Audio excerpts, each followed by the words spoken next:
Olá pessoal, estamos no Portal Aduaneiro, meu nome é Rosaldo Trevisan e hoje nós vamos resolver uma questão do Exame de Qualificação Técnica para Ajudante de Despachante Aduaneiro de 2014, que versa sobre Imposto de Importação e IPI vinculado à importação.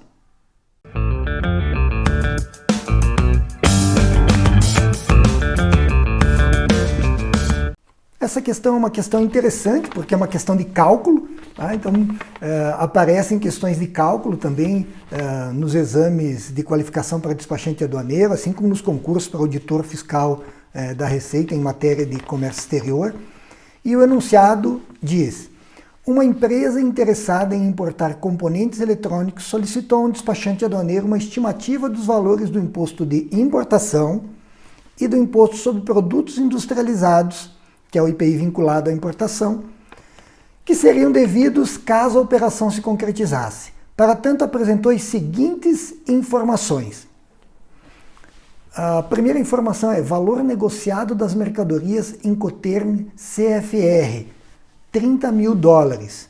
Bom, então exige um conhecimentozinho de Incoterms. Você tem que saber que o Incoterm CFR é um Incoterm de custo e frete, é um dos incoterms do grupo C, tá?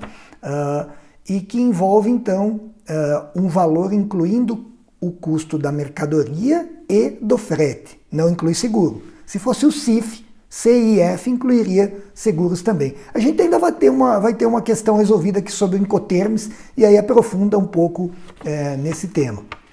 Basta aqui que você saiba que estamos tratando do custo da mercadoria e do frete. $30.000. Valor do frete, $5.000. Essa é a pegadinha, né? O valor do frete é irrelevante, porque ele já está incluído lá em cima. Então você não vai usar esses $5.000 na tua conta. Valor do frete do Porto Brasileiro até a sede da empresa, R$2.000. Também é irrelevante. Para começar, esse valor aí não entra na base de cálculo do imposto de importação nem do IPI. É um valor de um frete nacional até a sede da empresa. Esse valor não compõe a base de cálculo. Então, os dois dados que ele dá de frete são irrelevantes. Valor do seguro, $1.000. Veja que ele facilitou a tua vida, ele te deu o seguro em dólar. Se ele desse em real, você ia ter que converter, né? Então, o valor do seguro, $1.000. Isso significa que você vai ter que somar esse $1.000 ao valor do frete lá, dando $31.000. A alíquota do II, do imposto de importação, 20%. A alíquota do IPI, 10%. Taxa do dólar, 1:2. $1, R$2. Tá? Só para incomodar, só para você ter que fazer uma conta a mais. Podia ser 1:1. Tá? Diante do exposto, assinale a opção que apresenta a estimativa correta dos valores do II e do IPI incidentes nesta operação de importação. Então vamos lá, vamos começar pelo II. A gente já sabe qual é a base de cálculo, né? A base de cálculo é aquele valor lá que já inclui o frete, que é $30.000, e mais os $1.000. Então, $31.000 é a base de cálculo. $31.000 dá quanto em reais? Com esse câmbio aí, câmbio generoso, né? 2:1. Vai dar 31 vezes 2, R$62.000. Então a base de cálculo, R$62.000. Qual é a alíquota? Isso é um dado do problema. A alíquota é 20%. Quanto que é 20% de R$62.000? R$12.400. Esse é o valor que você vai recolher a título de imposto de importação. R$12.400. Olhando as alternativas, passeando pelas alternativas, você vê que pode ser que a B seja correta e pode ser que a E seja correta. Isso significa que você ainda não sabe qual você vai assinalar, mas já está entre duas, a B e a E. Vamos calcular o IPI então. E é aqui que muita gente se perde. Por quê? Porque a base de cálculo do IPI é aquele mesmo valor, 62.000, só que soma também o II. A base de cálculo do IPI, ela inclui o valor aduaneiro mais o II, mais encargos cambiais. Ele nem fala de encargos cambiais aqui, mas fala do valor aduaneiro, que é 62.000, mais o valor a título de imposto de importação, que a gente já calculou, que é 12.400. Então, quanto que é 62 mais 12.400? 74.400 reais. Eu estou calculando em real já para ficar mais fácil, para você não ficar convertendo cada um. Muito cuidado, porque às vezes o elaborador da questão te coloca um dos dados em dólar e o outro em real. É o que ele tentou fazer, mas o dado que ele me deu em real, que era o frete nacional, era irrelevante. Não usa para nada na questão. Bom, multipliquei 10% de 74.400 dá 7.440. Com isso, você chega à conclusão que a alternativa correta é a alternativa B de bola, 12.400 e a título de IPI, 7.440. O que é importante você saber aí é que as bases de cálculo são diferentes. As alíquotas ele já te deu e as bases de cálculo. A base de cálculo do II é o valor aduaneiro e a base de cálculo do IPI é o valor aduaneiro mais o valor pago a título de II, Imposto de Importação. Respondida essa questão, eu vou aproveitar esses momentos finais para responder a pergunta do Bruno. E fiquem à vontade para, em eventuais questões que eu apresente aqui, fazer perguntas adicionais à questão que podem ser respondidas em um post seguinte. É o que eu vou fazer aqui. Vou responder duas dúvidas bem interessantes e de nível avançado do Bruno. A primeira delas é em relação à data do pagamento, do recolhimento do IPI. Aparentemente, quando você lê o regulamento aduaneiro e vê lá no artigo 242 que a data de pagamento é a data do registro da declaração, você vai ter a mesma dúvida que o Bruno teve. Peraí, mas a hipótese de incidência, o fato gerador é o desembaraço, então eu vou pagar antes? Isso é comum?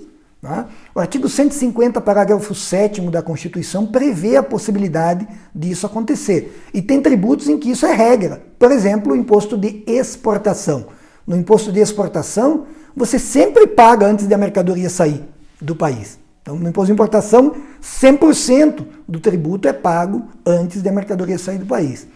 No IPI, a lei que rege o IPI, a 4502 de 64, ela disse que o IPI seria recolhido antes do desembaraço.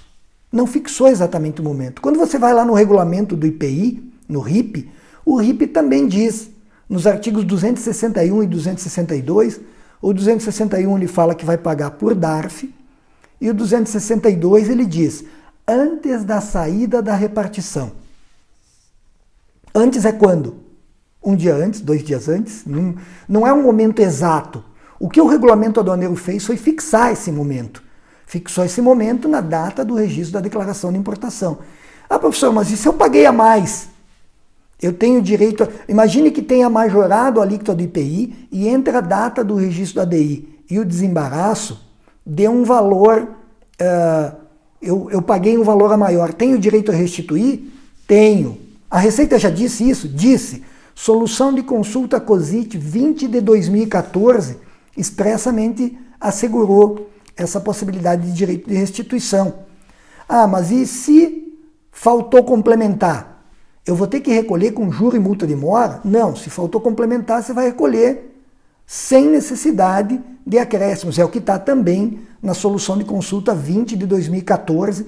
Se pesquisar no Google SCI 20 de 2014, você encontra. Tá? Só que se você errar, por exemplo, uma classificação de mercadorias, essa mesma solução de consulta diz que o IPI vai ser cobrado retroagindo a data do registro da declaração e com multa de ofício e juro de mora nesse caso. Tá? Então, a resposta da sua pergunta está lá na solução de consulta interna COSIT de 2014, mas o tema é discutível, tem gente que questiona isso em juízo. E a segunda pergunta do Bruno foi para dar uma justificativa, a segunda e última, para dar uma justificativa de por que o IPI recolhido tem como hipótese de incidência um produto de procedência estrangeira e não de origem.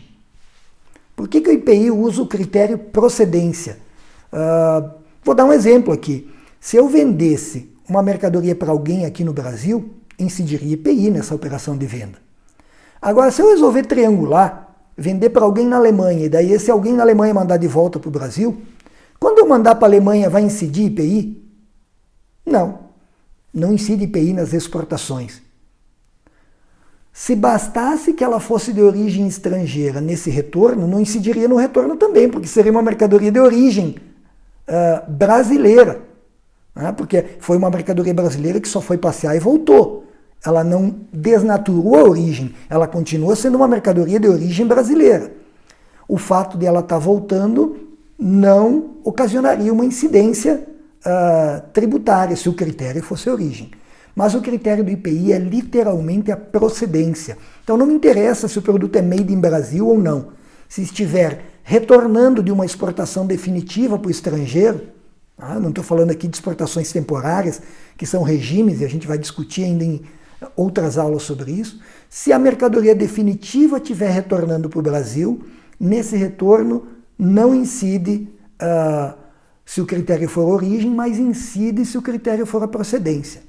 E aí, respondendo a sua pergunta, como o IPI usou o critério procedência, vai incidir. E evita que a gente tenha essa vontade de triangular uma mercadoria no estrangeiro para fugir totalmente do pagamento do IPI. Então, no IPI, o critério usa literalmente a palavra procedência. Então, o IPI incide sobre produto de procedência estrangeira. Se você gostou desse vídeo, da resolução da questão, inscreva-se no canal Portal Aduaneiro, ative a sinetinha para receber notificações sobre novos vídeos, deixe aí seu comentário, como o Bruno, que fez a pergunta dele que foi respondida hoje, e também siga a gente nas redes sociais, Facebook e Instagram, onde você encontra postagens diárias.